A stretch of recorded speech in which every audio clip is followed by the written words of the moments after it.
हर बार की तरह राजा विक्रम फिर बेताल को पेड़ से नीचे उतरता है और पीठ पर लादकर उसे योगी के पास ले जाने के लिए चल देता है। ऐसे में एक बार फिर बेताल राजा विक्रम को बोलने पर विवश करने के लिए एक नई कहानी कहना शुरू करता है। कहानी है राजा महाधन और अंगरक्षक कुशल की। विशाला राज्य में महाधन नाम का एक राजा राज किया करता था। राजा बहुत ही साहसी, दयालु और न्यायप्रिय था। यही वजह थी कि केवल विशाला में ही नहीं, बल्कि उससे राज्य से सटे सभी राज्यों में भी राजा महाधन के व्यक्तित्व की मिसाल दी जाती थी। एक दिन महाधन के दरबार में कुशल नाम का एक व्यक्ति आया। जब राजा ने उसके आने की वजह पूछी, तो कुशल बोला, मुझे नौकरी चाहिए और मैं अंगरक्षक के तौर पर आपकी सेवा करना चाहता हूँ। कुशल की यह बात सुनकर राजा ने कहा, मैं तुम्हें अपना अंगरक्षक बना सकता हूँ, लेकिन उसके लिए तुम्हें अपनी कार्यकुशलता सिद्ध करनी होगी, ताकि मैं यह तय कर सकूं कि तुम मेरे अंगरक्षक बनने के लायक हो भी या नहीं। राजा की यह बात सुन कुशल फौरन तैयार हो गया। उसने अपने बाहुबल के साथ अपना शस्त्र कौशल्य भी दिखाया। कुशल की सभी विशेषताओं को देखकर राजा महादन बहुत प्रभावित हुआ। राजा ने पूछा, कुशल बताओ, अगर मैं तुम्हें अपना अंगरक्षक बनाता हूँ, तो तुम्हें प्रतिदिन खर्च के लिए क्या चाहिए?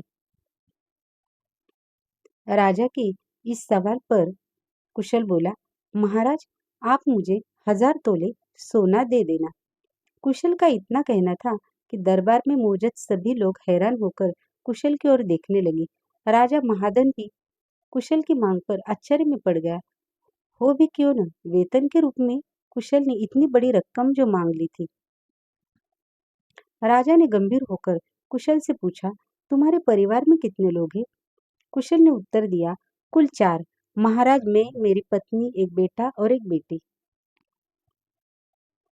कुशल का जवाब सुन राजा ने मन ही मन सोचा कि आखिर 4 लोगों के भरण पोषण के लिए इसे इतने धन की क्या आवश्यकता। फिर सोचकर उसने कुशल को 1000 तोला सोना प्रतिदिन बतौर खर्च देने की बात मान ली।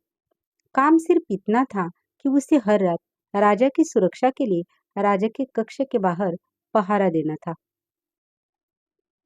राजा यह जानना चाहता था कि कुशल इतने धन का क्या करेगा। उसने वीरवर को 1000 तोला सोना देकर रात में नौकरी पर आने को कहा और गुप्त रूप से कुछ सैनिकों को उसके पीछे लगा दिया। कुशल नौकरी और मनचाहा वेतन पाकर बहुत खुश हुआ। कुशल सोना लेकर खुशी खुशी घर आया और आधा सोना ब्राह्मणों में बांट दिया। बाकी जो आधा बचा उसके 2 हिस्से किए। एक हिस्सा वैरागियों, सन्यासियों और मेहमानों को दे दिया। फिर बचे हुए सोने से अनाज मंगाया और बढ़िया पकवान बनाए। तैयार पकवान को पहले गरीबों को खिलाया और फिर उसके बाद जो बचा उसे अपने परिवार के साथ मिल बांट कर खाया। कुशल की निगरानी कर रहे सैनिकों ने यह सारा नजारा देख जाकर राजा को बताया। राजा को यह जान संतोष हुआ कि उसके द्वारा दिए गए धन को कुशल अच्छे काम में लगा रहा है। अब राजा को यह देखना था कि कुशल अपने काम में कितना खरा उतरता है। कुशल जब महल पहुंचा, राजा के कक्ष के बाहर पहरा देने लगा, तो राजा सोया नहीं।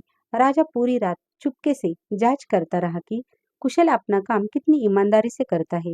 राजा ने पाया कि कुशल बिना पलक झपकाए पूरी मुस्तैदी से कक्ष के बाहर पहरा दे रहा था। कुशल की ऐसी कर्तव्य निष्ठता देख राजा बहुत ही खुश हुआ। कुशल प्रतिदिन इसी तरह सूरज ढलते ही महल पहुंच जाता और राजा की सुरक्षा में तैनात रहता। जब भी राजा किसी की चीज की जरूरत होती, कुशल हमेशा हाजिर रहता। ऐसा ही देखते देखते कई माह गुजर गए। एक रात कुछ अजीब घटना घटी। राजा ने आधी रात किसी स्त्री की रोने बिलखने की आवाज सुनी। स्त्री की आवाज सुन राजा बहुत हैरान हुआ। राजा ने कुशल को बुलाया और कहा, जाओ और पता लगा कर आओ कि इतनी रात को कौन रो रहा है। साथ ही उसके रोने की वजह भी मालूम करना। राजा का आदेश मिलते ही कुशल वहां से फौरन उस स्त्री के रोने का कारण जानने के लिए निकल पड़ता है। थोड़ी देर दूर जाने के बाद कुशल एक स्त्री देखता है। वह स्त्री सिर से पांव तक गहनों से लदी हुई थी। वह कभी नाचती, कभी कूदती और कभी सिर पीट पट कर रोती। यह सब देख कुशल उस स्त्री के पास गया। उसने स्त्री को ऐसा करने के पीछे का कारण पूछा। कुशल के पूछने पर स्त्री बोली, मैं राजा लक्ष्मी हूँ। रोती इसलिए हूँ कि राजा महाधन की जल्द ही मौत होने वाली है। उनकी कुंडली में अकाल मृत्यु लिखी है।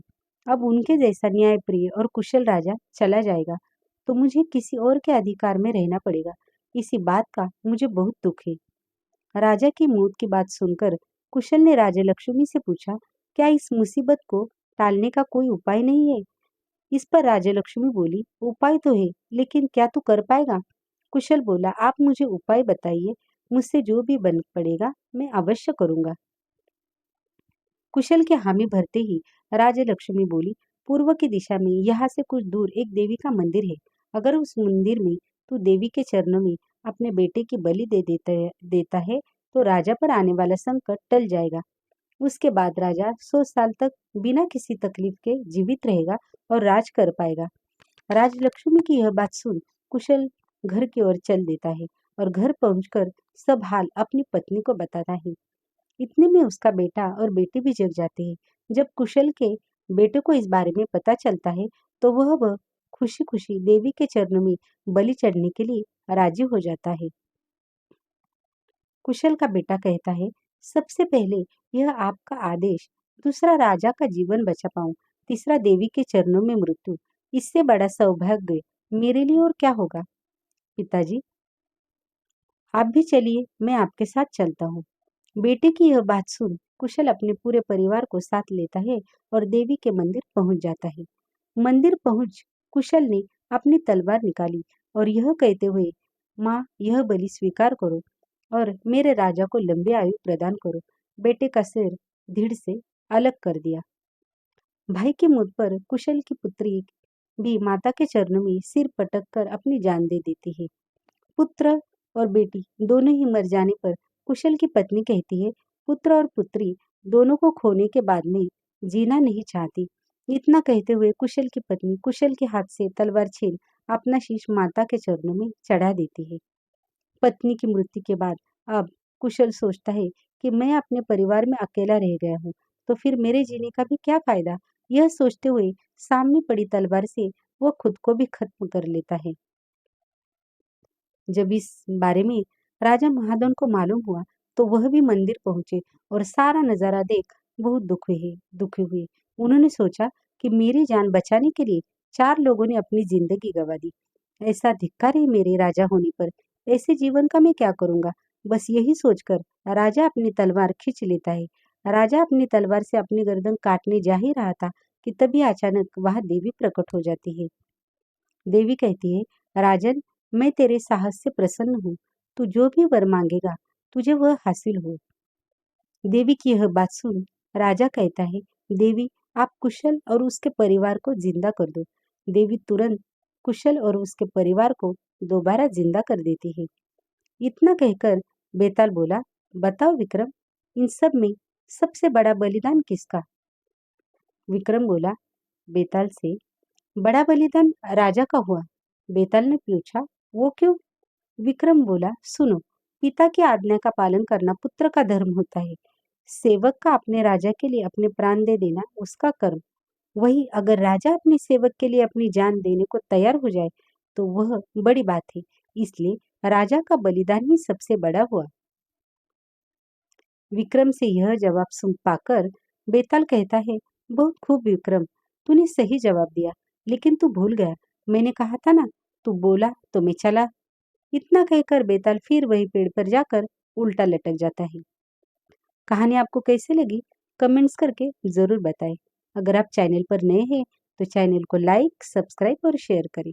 धन्यवाद।